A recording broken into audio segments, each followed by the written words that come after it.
Bueno, queremos agradecer al Señor de nuevo por una preciosa oportunidad de compartir la Escritura en este espacio que hemos llamado Lámpara a mis pies.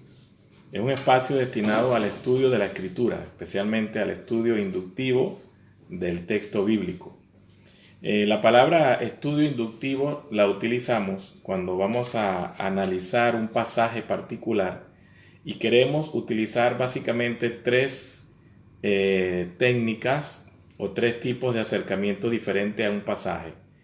La observación de los datos que están en el texto, la interpretación de esos datos de acuerdo a su contexto literario y su contexto histórico, y también la aplicación de las enseñanzas que se derivan de ese pasaje, la aplicación a la propia vida de uno.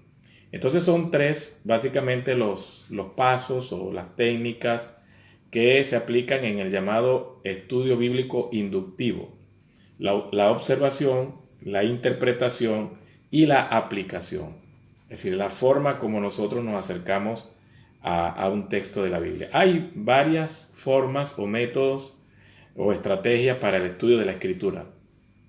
Por ejemplo, hay un método que se llama método biográfico, que es donde uno toma un personaje de la Biblia, por ejemplo, el apóstol Pablo, o Sansón, o David, o Moisés, sea del Antiguo o del Nuevo Testamento, y entonces uno analiza este personaje a lo largo de la Escritura. Si aparece en el Antiguo, solamente se estudia en el Antiguo, pero si aparece en el Antiguo y en el Nuevo, entonces hay que estudiar al personaje a lo largo de toda la Escritura.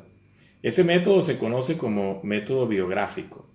Hay otros métodos como el método temático, donde escogemos un tema en particular, por ejemplo, la fe, y lo estudiamos, sea en un solo libro o en un conjunto de libros, lo que se llama un corpus literario, que es un conjunto de libros que tienen algunos rasgos en común. Por ejemplo, las cartas de Pablo tienen en común que las escribió Pablo, entonces se le llama corpus paulino.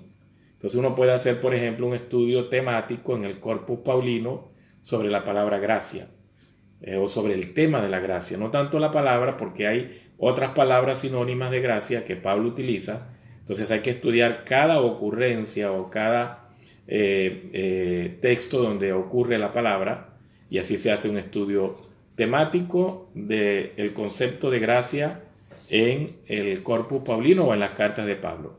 Es por mencionar solo algunos ejemplos de métodos de estudio bíblico. Hay muchos y hay libros especializados en eso.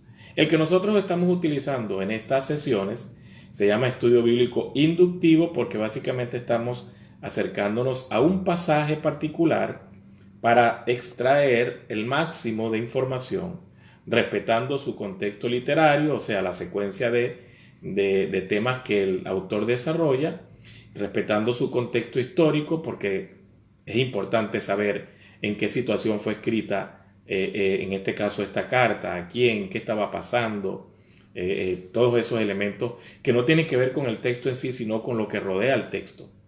Y por supuesto también derivar de ese pasaje algunas aplicaciones particulares a la vida de la persona que se acerca a la escritura.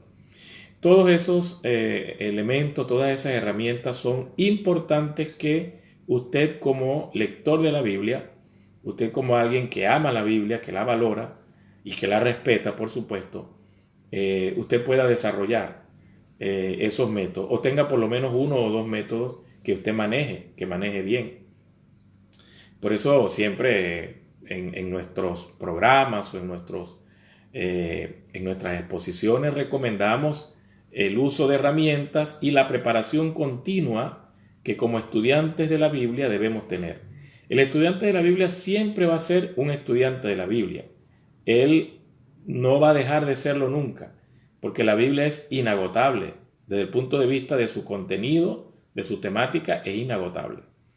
Nosotros representamos una institución que se llama Prometa, a la cual pues siempre invitamos para que puedan visitar nuestra página web www.pro-meta.org, prometa.org. Puede visitarnos con toda confianza y ver la variedad de programas que ofrecemos a nivel de certificados, diplomados, cursos de maestría, cursos más completos, por supuesto, en diferentes áreas de la vida cristiana: liderazgo, consejería, misiones, estudios bíblicos. Entonces puede usted entrar con toda confianza a nuestra página web o escribirnos a nuestro correo electrónico admisiones@pro-meta.org. admisiones@pro-meta.org. Escríbanos expresando su necesidad de formación, su deseo de ser preparado bien sólidamente en el estudio de la Escritura, y seguramente va a recibir, por supuesto, una respuesta a su inquietud. Entonces, muchas gracias por la presencia de ustedes allí detrás de nuestros dispositivos para poder compartir en este tiempo.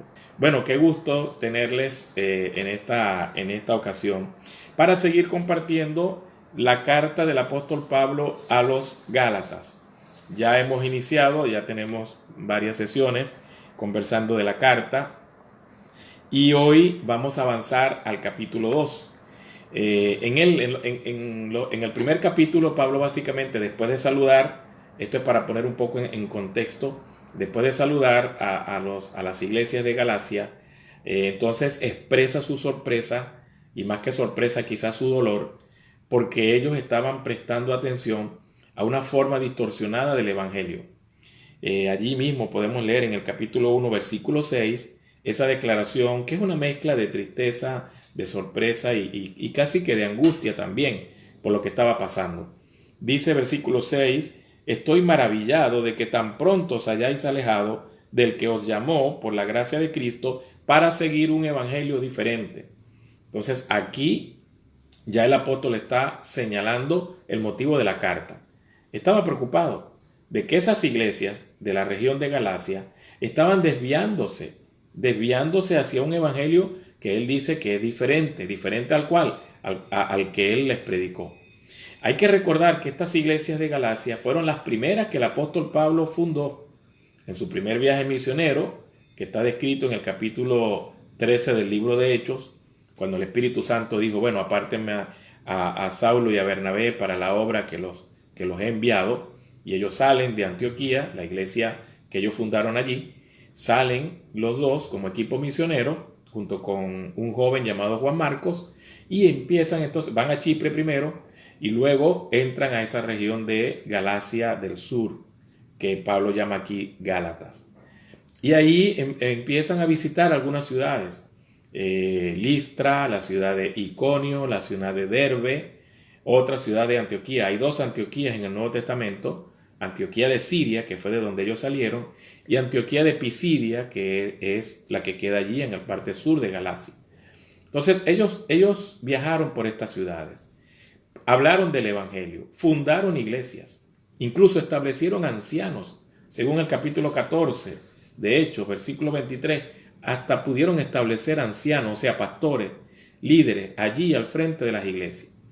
Luego regresan a Antioquía y después de un tiempo emprenden un segundo viaje misionero. Cuando Pablo está en ese segundo viaje misionero, que lo realiza en la región de Macedonia, donde estaba Tesalónica, Filipo, Corinto, Atenas, entonces él se entera de que en esas primeras iglesias que él había fundado se habían infiltrado unos falsos maestros que provenían del judaísmo. O sea, eran judíos que se habían convertido al cristianismo. Pero estos judíos que se habían convertido al cristianismo estaban enseñando que no era suficiente para un gentil haber aceptado a Cristo como su Señor y Salvador, confesar que Cristo es Dios y seguirlo. Eso no era suficiente. Tenían también que guardar la ley y tenían que circuncidarse como señal física de que ahora ellos pertenecían al pueblo de Dios. Ustedes recordarán que la circuncisión es ese corte que se hace en el prepucio del hombre y que Dios estableció como una señal visible del pacto con Israel en el Antiguo Testamento, y que de alguna forma recoge o sintetiza todo el concepto de la palabra pacto. Pacto, un compromiso entre Dios e Israel, entre Israel y Dios. Entonces la circuncisión era la señal del pacto. Bueno, entonces estos judíos cristianos estaban enseñándole a los gentiles o predicándole a los gentiles que no era suficiente con haber creído en Cristo. Habría que añadirle a esa fe entonces una serie de cumplimientos de la ley de Moisés y circuncidarse también como señal visible de ese pacto. Cuando Pablo se entera de esto, por supuesto, se preocupa, en cierta manera también se molesta en el sentido de que cómo es posible que estas personas estén confundiendo, estén perturbando la fe de estos nuevos creyentes. Y entonces, por supuesto, escribe esta carta para defender su evangelio, o sea, para defender el evangelio que él había recibido.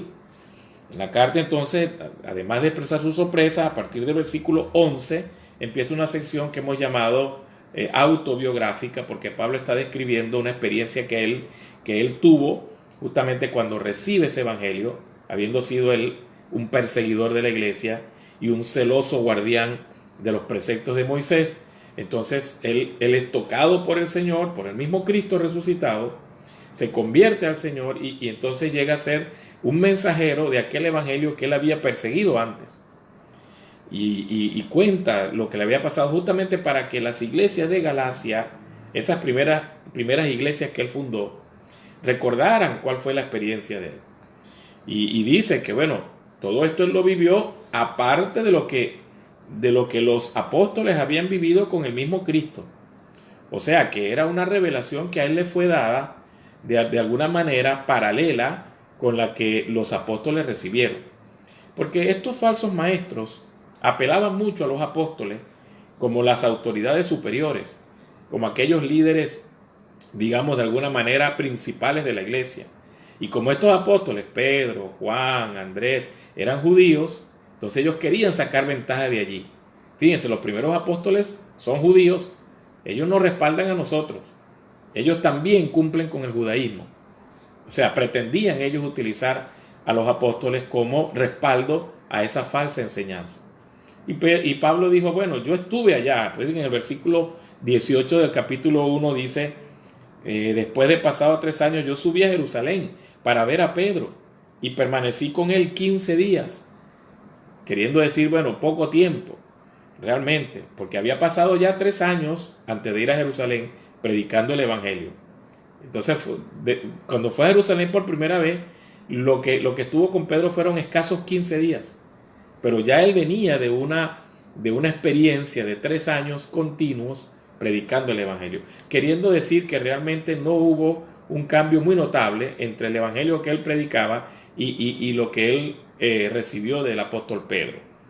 Luego de todo eso, entonces, en el capítulo 2, que es el que nos toca hoy considerar, entonces Pablo establece la importancia, la autenticidad, digamos, la singularidad del evangelio que él había recibido, comparándolo un poco con la experiencia de los apóstoles y confrontando la actitud legalista de algunos hermanos, o de algunas personas, mejor dicho, porque incluso él dice que no eran hermanos verdaderos, que estaban allí en Jerusalén. Entonces él cuenta esa experiencia como para ratificar, primero, que su evangelio era auténtico, y segundo, que la iglesia no se iba a dividir por estas personas falsas que estaban sembrando esa mala enseñanza. La iglesia debía permanecer unida, no dividida por causa de esta semilla, digamos, esta cizaña que se estaba intentando sembrar en las recientes iglesias que Pablo había fundado. Entonces, con eso en mente, leamos un poco los primeros versículos del capítulo 2. Dice en el capítulo 2, los primeros 2 versículos es para introducir realmente lo que sucedió. Dice Pablo, después pasado 14 años, subí otra vez a Jerusalén con Bernabé, llevando también conmigo a Tito. Cuando dice después pasados 14 años, está colocando como referencia a su propia conversión. Es lo que hace en el versículo 18 del capítulo 1. En el versículo 18 dice, después, pasado 3 años, fíjense que es la misma frase la misma estructura sintáctica, y es porque está aludiendo a su conversión. O sea, la conversión es como el punto de partida de todo lo que él está contando. Después de mi conversión, pasado 3 años, fui a Jerusalén la primera vez. Luego, pasado 14 años, después de su conversión, él de nuevo regresa a Jerusalén. Fíjense todo el tiempo que él estuvo sin ir a Jerusalén. O sea, primero 3 años predicando el Evangelio. Fue a Jerusalén y lo que tuvo fue 15 días con Pedro, y también dice que encontró a Jacobo, el hermano del Señor.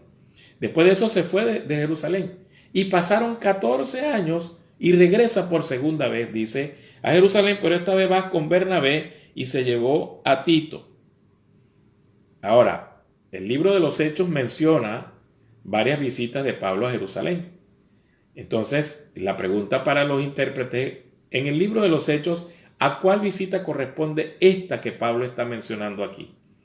La mayoría está de acuerdo en que esta mención de la visita, la segunda visita de Pablo a Jerusalén, corresponde con la que se relata en Hechos capítulo 11, donde una vez consolidada o establecida o en el proceso de establecerse la iglesia de Antioquía, hay un profeta que se llama Agabo, que él llega hasta Antioquía, y él, por revelación del Espíritu Santo, él profetiza que iba a venir una hambruna, una gran hambre en la tierra de Judea, que incluye a Jerusalén como su capital. Entonces, él profetiza eso. Él dice, va a venir una gran hambre. Entonces, los hermanos de Antioquía decidieron enviar una ofrenda, una ayuda económica para la iglesia de Jerusalén, y comisionaron precisamente a Pablo y Bernabé. Ahí en ese capítulo 11 de Hechos no se menciona a Tito. De hecho, Tito no se menciona en ningún capítulo del libro de Hechos, lo cual nos llama la atención. Pero Pablo lo menciona mucho en sus cartas. Pero Pablo sí dice que Tito los acompañó en esa ocasión. En el versículo 2 dice, pero subí según una revelación. Por supuesto, allí entonces cuando dice que subió de acuerdo a una revelación, se está refiriendo precisamente a esa revelación que el profeta dijo o les comunicó acerca de que vendría una gran hambruna. Y de acuerdo a eso, entonces la iglesia pues se mueve, se activa, y Pablo y Bernabé van comisionados a entregar esa ofrenda y llevan consigo a Tito. Pero vean lo que dice en el mismo versículo 2.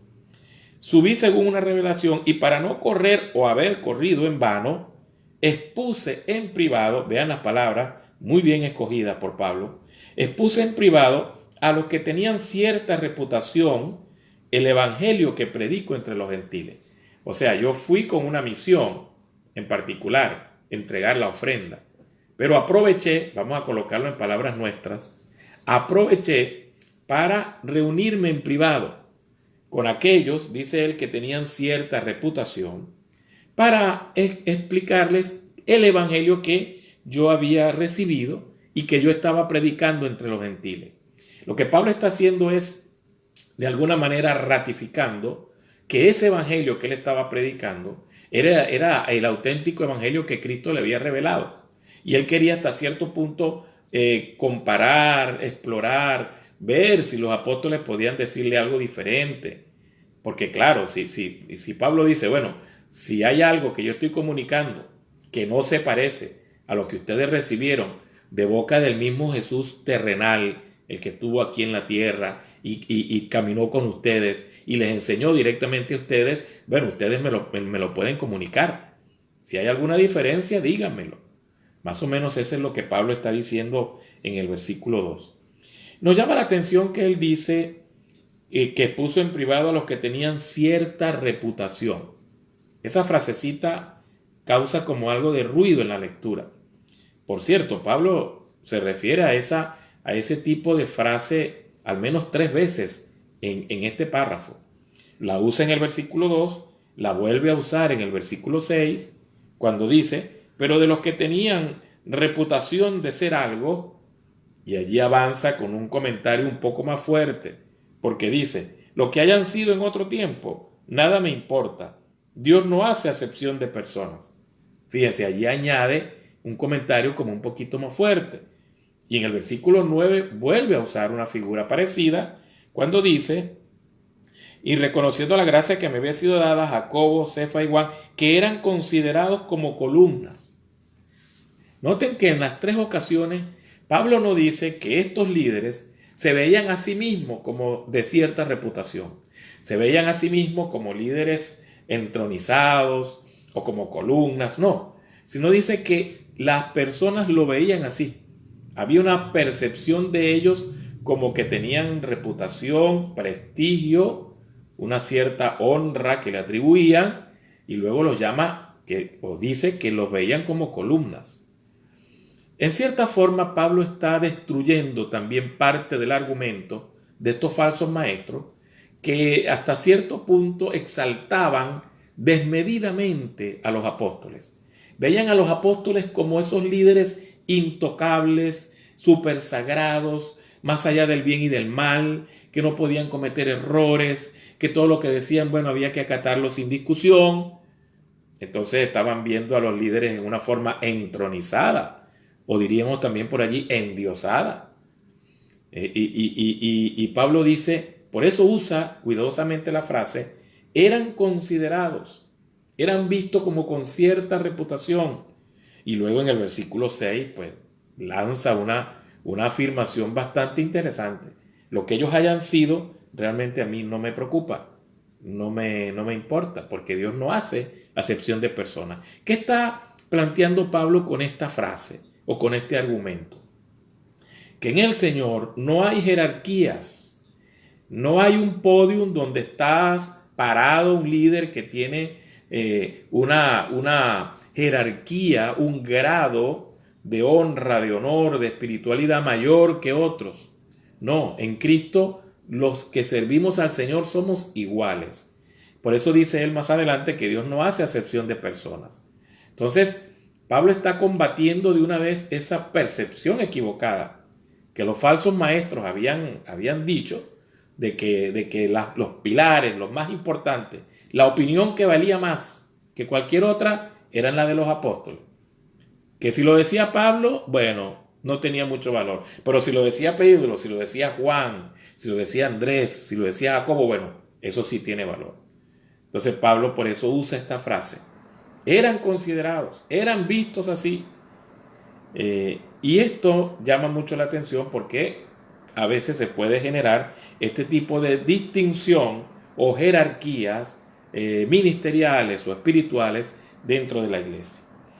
Ahora, luego que Pablo explica que fue a Jerusalén con Bernabé y con Tito, y allí expuso en privado el evangelio, luego Pablo hace como una especie de señalamiento de algo negativo que ocurrió en esa visita, relacionado con el problema de estos falsos maestros.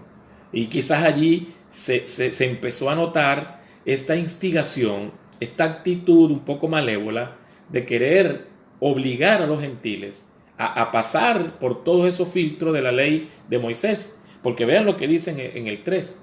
Dice, mas ni aun Tito, que estaba conmigo, con todo y ser griego, fue obligado a circuncidarse, dice Pablo. Porque eso era lo que estaban pretendiendo estas personas.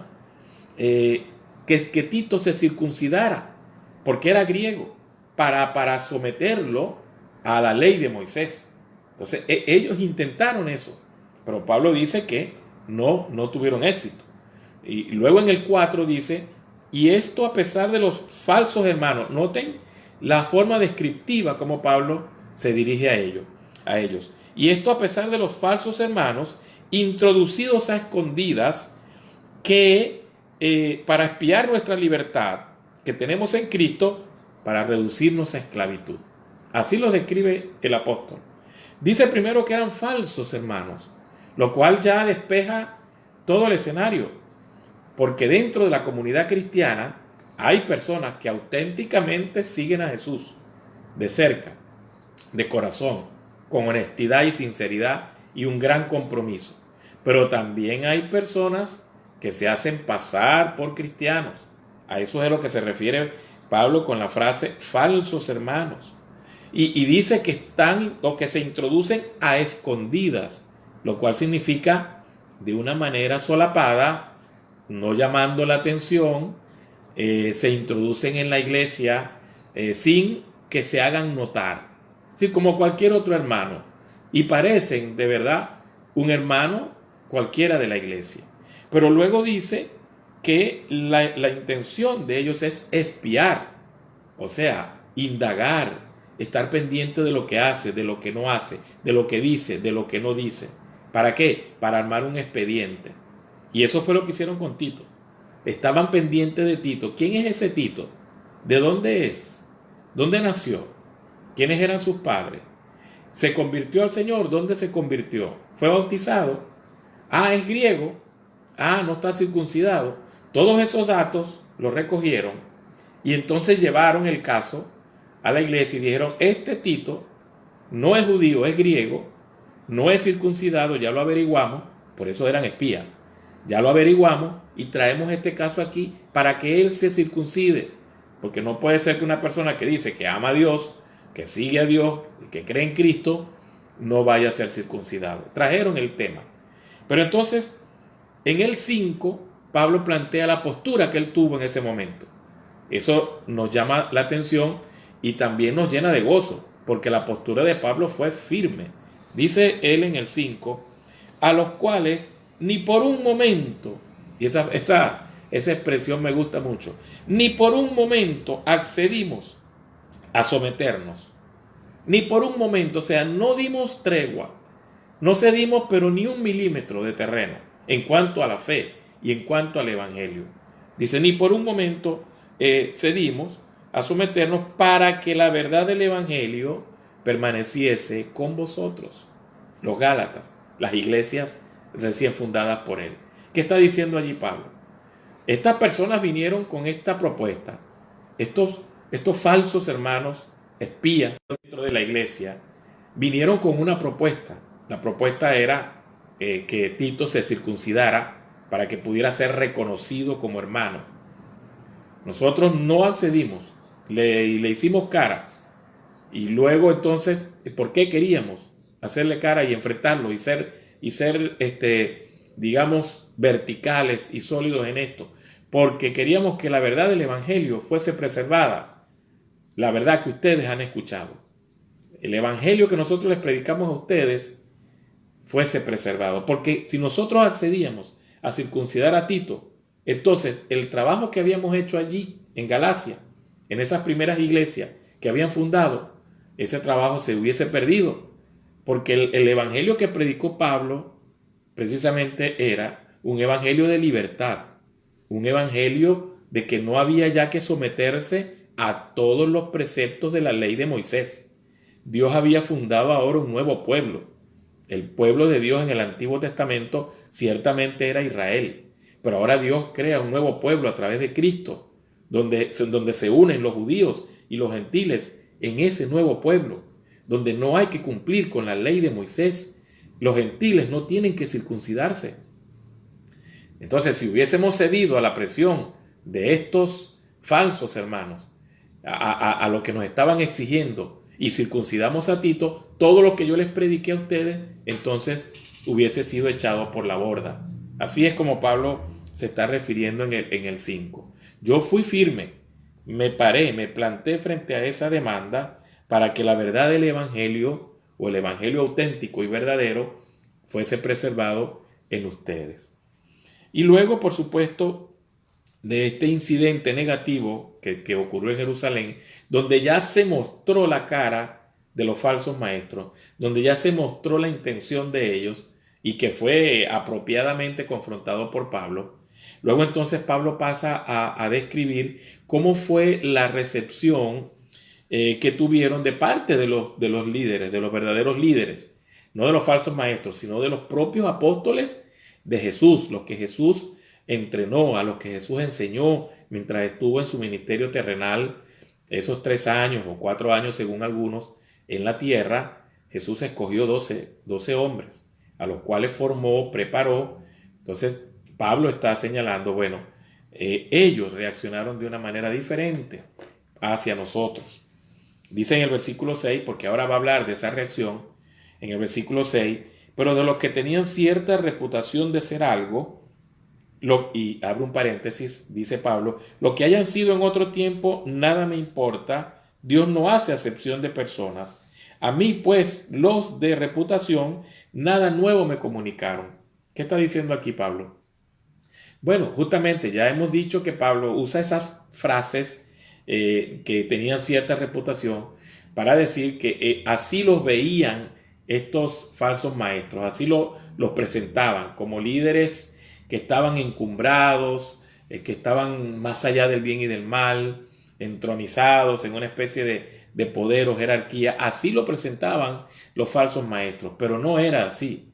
Pablo dice, realmente lo que ellos hayan sido en otro tiempo no me importa. ¿Por qué? Porque utilizaban la experiencia de otro tiempo que habían tenido los apóstoles con Jesús como el argumento más importante para decir que la palabra de esos apóstoles era la única palabra válida. Claro, porque Pedro anduvo con Cristo, comió con Jesús, escuchó a Jesús, negó a Jesús, pero después se reconcilió, se arrepintió. Pero Pedro vivió con Jesús muchas experiencias. ¿Quién no hubiese querido sentarse con Pedro y hablar con Pedro y decirle, Pedro, cuéntame allá cuando Jesús multiplicó los panes y los peces, cuéntame cuando Jesús anduvo en el mar, que tú querías andar también y te hundiste, o cuéntame cuando fueron a pescar, que Jesús le dijo que tiraran las redes. Háblame de esos relatos, porque tú fuiste un testigo de primera mano, presencial, de todo eso. Entonces, ¿quién no se hubiese querido sentar a los pies del apóstol Pedro? ¿Y quién no lo hubiera visto con admiración? Entonces, esas vivencias que ellos estuvieron con el Cristo terrenal, el Cristo que anduvo en Galilea, en Judea, que oyeron su propia palabra, su propia voz, y que lo vieron resucitado, por supuesto, eso le daba a los apóstoles, por supuesto, un sitial desde la perspectiva de ellos, importante, que sí tenía, y vamos a hablar un poquito de eso ahora, que sí la tenían, pero que ellos los propios apóstoles nunca la usaron como una forma de imponerse a la iglesia. Por eso Pablo dice, bueno, lo que ellos hayan sido, lo que ellos hayan vivido, si ellos estuvieron con Jesús, si escucharon a Jesús que estuvo en la tierra y la experiencia maravillosa que ellos hayan tenido, la verdad es que a mí eso no me afecta, porque es que Pablo no había tenido esa experiencia.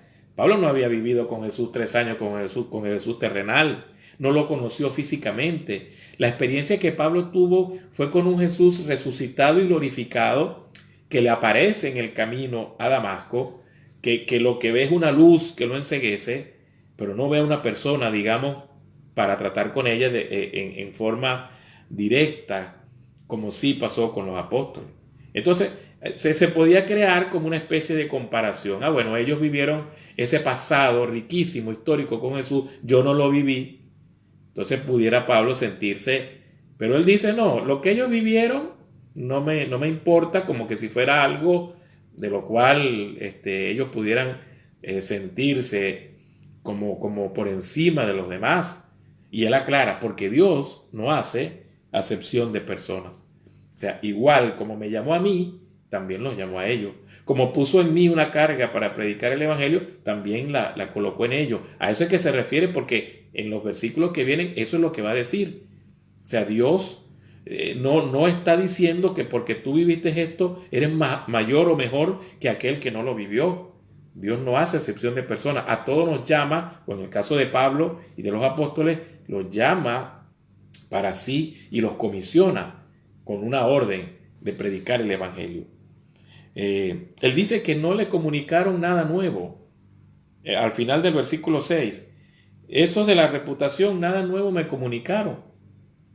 Lo que ya Cristo me había dado en el momento en que habló conmigo camino a Damasco, ese contenido precioso del evangelio, de lo que significa la nueva vida en Cristo, de lo que implica seguirlo como Señor y Salvador, los apóstoles, los de Jerusalén, no añadieron a esa revelación algo diferente. Y eso es importantísimo, porque justamente los falsos maestros que habían ido a Galacia a predicar este evangelio diferente estaban haciendo énfasis en que ellos traían un evangelio más completo. El evangelio que traían estos falsos maestros era distinto al de Pablo porque era superior y era más completo.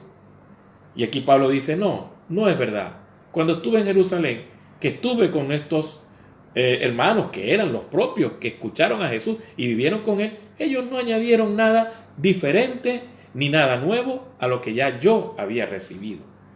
Y luego dice en el versículo 7, 8 y 9, antes, por el contrario, y noten el contraste que hace, antes, por el contrario, como vieron que me había sido encomendado el evangelio de la incircuncisión, como a Pedro el de la circuncisión, pues el que actuó en Pedro para el apostolado de la circuncisión, actuó también en mí para con los gentiles. Y reconociendo la gracia que me había sido dada, Jacobo, Cefas y Juan, que eran considerados como columnas, nos dieron a mí y a Bernabé la diestra en señal de compañerismo, para que nosotros fuésemos a los gentiles y ellos a la circuncisión. Qué interesante e importante lo que Pablo está diciendo aquí. Dice que no añadieron nada nuevo, sino que, al contrario, se dieron cuenta que el mismo Señor que había estado con ellos en el ministerio terrenal de 3 años o 4 años, que estuvo con ellos, que les enseñó, era el mismo Señor que se le había manifestado a Pablo. Y que así como a ellos les encomendó el evangelio a los judíos, que aquí Pablo utiliza una figura literaria o retórica, que es la metonimia, dice el evangelio de la circuncisión para referirse a los judíos. Así también Pablo había recibido el evangelio de la incircuncisión porque los gentiles no eran circuncidados. No es que eran 2 evangelios, el de la circuncisión y el de la incircuncisión, no, sino que eran 2 públicos o 2 grupos diferentes a los que había que llevarle el evangelio. Los que eran circuncidados, o sea, los judíos, y los que no eran circuncidados, o sea, los gentiles. Eso es lo que Pablo está queriendo decir. Es decir, a mí me encomendaron predicarle el evangelio a los que no eran judíos, a los gentiles. Y a los apóstoles, Pedro especialmente. Él menciona a Pedro, ¿por qué? Porque había dicho hace un momento que aunque estos falsos maestros querían entronizar y endiosar un poco a Pedro, bueno, a Pedro y a los demás, realmente nosotros debemos reconocer que Pedro sí jugó un papel importantísimo en la historia de la iglesia y en el inicio de la iglesia cristiana. Recuerden que en el libro de los Hechos es Pedro quien se levanta en el día de Pentecostés, una vez que el Espíritu Santo desciende y se manifiesta en los que estaban sentados en el aposento alto. Es Pedro el que se levanta y da aquel sermón que produjo un impacto en los oyentes, y que ellos dijeron, bueno, varones, ¿qué hacemos? Y Pedro le dijo, bueno, arrepiéntanse y bautícense. Y así lo hicieron, y aquel día 3,000 personas reconocieron a Cristo como Señor y se bautizaron. Y allí, en cierta manera, empieza la iglesia como comunidad de seguidores del Jesús resucitado, que habían recibido el bautismo como señal, fíjense, ya no la circuncisión, el bautismo como una señal visible de su fe en Jesús y el Espíritu Santo. Entonces allí empezó esa comunidad de discípulos, de seguidores de Jesús. En otras palabras, la iglesia empieza allí. Pero es una iglesia compuesta de judíos. Y es Pedro quien tomó esa participación importantísima. Y yo particularmente creo que a eso es que Cristo se refería cuando le dijo a Pedro, antes de que Cristo muriese, Cristo le dijo a Pedro, sobre esta roca edificaré mi iglesia, y las puertas del Hades no prevalecerán contra ella. Y luego le dice que a ti te daré las llaves del reino de los cielos. Para mí esas llaves tienen que ver con abrir la puerta a estas personas que habían reconocido a Cristo como Salvador para que entraran al reino de los cielos, lo cual ocurrió ahí en Hechos capítulo 2. O sea que lo que Cristo estaba diciendo era una profecía. Era una profecía relacionada con el inicio o la inauguración de la iglesia como comunidad de discípulos. Cristo estaba profetizando que Pedro tendría esa oportunidad de abrirla, como abrió Pedro el reino de los cielos a estas personas, a través de esa exposición que hizo, muy clara y muy contundente, de que Cristo, el Mesías, el enviado de Dios, había sido asesinado por estas personas que estaban oyendo. Él le dijo: ustedes lo mataron al autor de la vida, tienen que arrepentirse de eso. Y así, de esa manera, ellos sintieron tristeza, compunción en su corazón y le preguntaron a Pedro: ¿qué haremos? De esa manera es inaugurada, digamos, la iglesia. Entran al reino de los cielos por el sermón de Pedro y él abre con esa llave que era la predicación. Así veo yo, así entiendo yo esta profecía: a ti te daré las llaves. No está hablando de que Pedro iba a ser el primer gran, digamos, jerarca de la iglesia. Yo no lo veo tanto así, sino un papel histórico que jugó él en cuanto a la proclamación del evangelio. Y por supuesto, todo eso había que reconocérselo a Pedro. Nadie le podía quitar ese privilegio, pero no para llevarlo a un sitial casi de semidios, como estaban pretendiendo estos falsos creyentes. Más bien, los apóstoles, estos tres que él menciona, Jacobo, Cefas y Juan. Recuerden que Cefas es el mismo Pedro. Cefas es el nombre arameo de Pedro, y Pedro es su nombre griego, pero esos dos nombres se referían a la misma persona.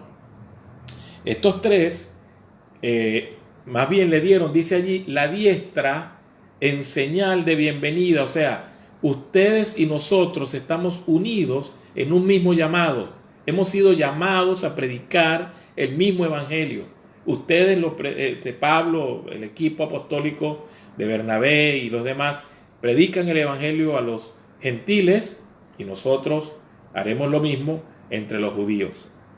Y no era que Pedro no le pudiera predicar a un gentil o Pablo no le pudiera predicar a un judío, no era restrictivo, era más bien cuestión de énfasis o de enfoque. Bueno, de hecho, ¿se acuerdan que Pedro le predicó a un gentil, a Cornelio? ¿Sí? En Hechos capítulo 10, Pedro, por una visión también del Señor, entiende que debía ir a la casa de Cornelio y le predicó, y Cornelio y toda su familia se convirtieron, que eran gentiles todos. Por cierto, evento que le causó a Pedro una cierta controversia con la propia iglesia de Jerusalén cuando supieron que él había ido y había entrado a comer, o a la casa, mejor dicho, de un gentil, y había estado allí con él. Bueno, los judíos cristianos se escandalizaron de eso. Y Pedro les contó: no, lo que pasó fue así, les contó todo, y ellos, bueno, dice al final de ese capítulo que alabaron al Señor. Y también Pablo le predicaba a judíos. Acuérdense que la estrategia de Pablo cuando llegaba a una nueva ciudad era buscar la sinagoga de esa ciudad, las sinagogas, y allí él predicaba. Así que esto de que Pablo iba a los gentiles y Pedro a los judíos no era restrictivo, sino más bien era el enfoque que ellos iban a tener. Y luego, bueno, en el versículo 10, el último versículo de este pasaje, dice: solamente nos pidieron que nos acordáramos, que nos acordásemos de los pobres, lo cual también procuré con diligencia hacer. O sea que le dieron la diestra de bienvenida, lo abrazaron, le dijeron: Pablo, qué bueno que tú recibiste este mensaje de parte de Dios, esta revelación y esta encomienda. Lo reconocemos en ti como un apóstol a los gentiles. Y bueno, lo único que te pedimos es que siempre te acuerdes de los pobres. Y creo que eso tenía que ver justamente por la ofrenda que Pablo y Bernabé estaban llevando. Algo así como que, bueno, sigue haciendo esto. Y Pablo dijo: no, bueno, eso lo tomé. Y de hecho Pablo, en todo su ministerio apostólico, una constante de Pablo, si ustedes recordarán, en la carta a los Corintios, en la carta a los Romanos, era recoger ofrendas para los santos, en Judea y en otro lugar que se necesitara. Que de hecho, Pablo en el viaje donde él es tomado cautivo y lo llevan a Roma y luego él muere, era porque estaba buscando una ofrenda. Así que Pablo muere prácticamente con esa idea de recoger ofrenda para los santos. La última ofrenda que recogió, que lo llevó a la muerte, fue precisamente pensando él en ayudar a los más necesitados. Así que esto que le pidieron los apóstoles en la iglesia de Jerusalén a Pablo, él lo cumplió, se puede decir literalmente, hasta la muerte, hasta el final. Por eso dice aquí, lo cual también procuré con diligencia hacer. Fue verdad. Bueno, esto es el enfoque temático de estos primeros 10 versículos del capítulo 2, donde Pablo sigue con este tema autobiográfico y dos subtemas hay aquí importantes. Uno tiene que ver con la autenticidad del evangelio que él predicaba. Era un evangelio recibido de parte de Cristo, que no tenía nada nuevo que añadirse de parte de los apóstoles, de los que habían andado con Jesús. No iba a recibir nada nuevo ni diferente. Y número 2, también algo importante, la unidad de la iglesia debe ser preservada.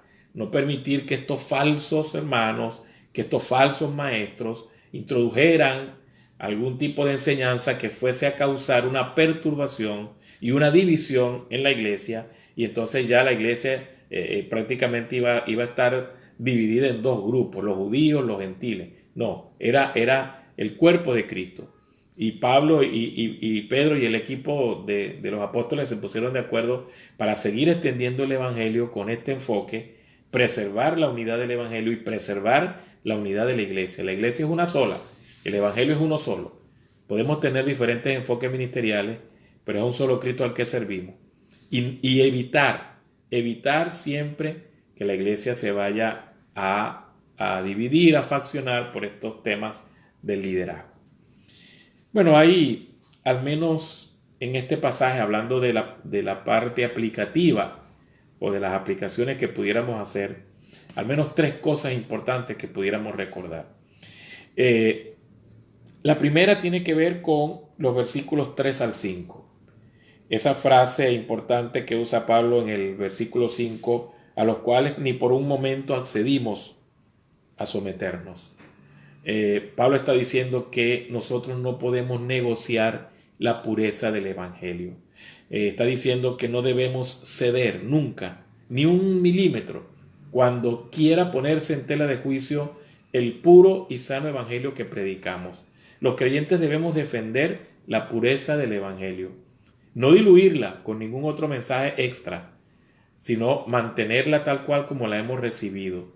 En eso debemos ser celosos, en eso debemos ser guardianes, en que el mensaje del Señor no vaya a ser adulterado por ninguna otra idea diferente. En la Reforma, eso fue una de las banderas importantes de la Reforma, mantener la pureza del Evangelio. Y se habla incluso de 5 postulados, de la sola gracia, de la sola fe, de la sola escritura, de solo Cristo y de solo a Dios sea la gloria. Y esa palabra sola, que se utiliza mucho asociada con la Reforma protestante, tiene que ver con eso. Mire, es solamente Cristo, solamente la escritura, solamente la gracia de Dios. Cuando dice solamente es que no hay más nada debe ser añadido a eso. Y debemos ser fuertes en defender esa singularidad del Evangelio. Otro punto interesante que me llamó la atención fue esas frases que Pablo usa de los apóstoles como alguien que ellos que tenían cierta reputación, que eran considerados como personas columnas en la iglesia, etc. Y yo creo que debemos reconocer y valorar el trabajo de los líderes.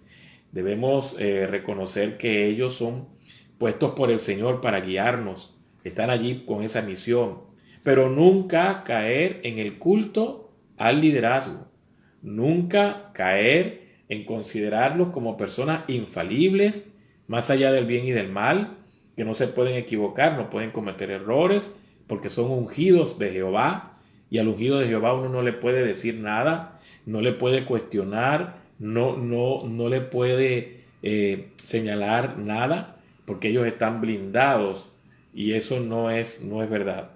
Estamos revisando, acuérdense, Gálatas capítulo 2, versículo 1 al 10. Y por eso el enfoque importante de lo que estamos señalando. Estas iglesias necesitaban entender que los líderes, aunque sí tienen importancia dentro de la iglesia, no deben ser considerados personas intocables. No hay jerarquía dentro de la iglesia. La palabra jerarquía habla de poder, habla de dominio, habla de control. Cuando hay jerarquía hay control. Cuando hay jerarquía hay poder, poder terrenal, poder humano. Pero en la iglesia no, en la iglesia todos somos delante de Dios iguales. Por eso Pablo dice que Dios no hace acepción de personas. Eso de que tú eres pastor y el otro es apóstol y el otro es obispo y el otro es patriarca, esas jerarquías que a veces creamos, humanas, terrenales, lo que hacen es distorsionar el bello concepto del servicio. Los líderes debemos de destacarnos por ser siervos, como hizo Cristo, lavó los pies de sus discípulos y les dijo, ¿se dan cuenta lo que he hecho? He lavado vuestros pies. He lavado vuestros pies, así deben hacerlo ustedes también. Entonces, qué importante es eso de no rendirle culto a los líderes. Debemos darle honra, sí, pero no culto. Culto solamente a Cristo. Y la última frase del versículo 10, lo último que le pidieron los apóstoles a Pablo y a su equipo, acuérdense de los pobres, nos hace recordar que el evangelio no solamente es para ser proclamado, sino para ser encarnado. O sea, vivimos en un mundo donde hay personas necesitadas. Vivimos en un mundo donde la gente, claro que necesita escuchar el evangelio, pero también necesita comer. También necesita de un techo. También necesita de asistencia, de compañía, de amistad. Entonces, interesante ese concepto. Acuérdense de los pobres. Un evangelio que está desencarnado de una realidad social, un evangelio que solo se ocupa del alma y del espíritu, pero que no ve el contexto de necesidad que los seres humanos viven, es una negación de ese mismo evangelio. Porque Cristo vino a predicar, sí, pero también sanó, también dio de comer, también estuvo para consolar a las personas que sufrían. Entonces Jesús predicó un evangelio que incluía el cuerpo, las emociones, el espíritu y el contexto social en que la gente estaba. Un evangelio integral en ese sentido. El evangelio no es solo social. Hay personas que confunden el evangelio con acción social y solamente van a la parte, digamos, social del que padece. No, el evangelio no es solo social, pero incluye lo social. Un evangelio que no se preocupa, que no es sensible a esas necesidades, es una negación también de lo que Cristo vino a hacer. Él vino a dar libertad al cautivo, a devolver la vista a los ciegos, a dar de comer al hambriento. Él vino a una restauración del cuerpo, del alma y del espíritu de las personas. Entonces va más allá de solamente predicar. Predicar es esencial, es importantísimo y es la base de nuestro mensaje, pero también ayudar social, económica, moral, emocional, físicamente a aquel que padece. Bueno, estas reflexiones a manera de aplicación de lo que se deriva de acá, de este estudio de Gálatas 2, versículos 1 hasta el 10. Muchísimas gracias por la atención y el estar pendientes para compartir. Qué gozo haber compartido con ustedes. Un saludo y mi abrazo especial a cada uno. Que pasen un fin de semana guiado de la mano del Señor y Dios me los bendiga a todos. Un abrazo. Dios les guarde.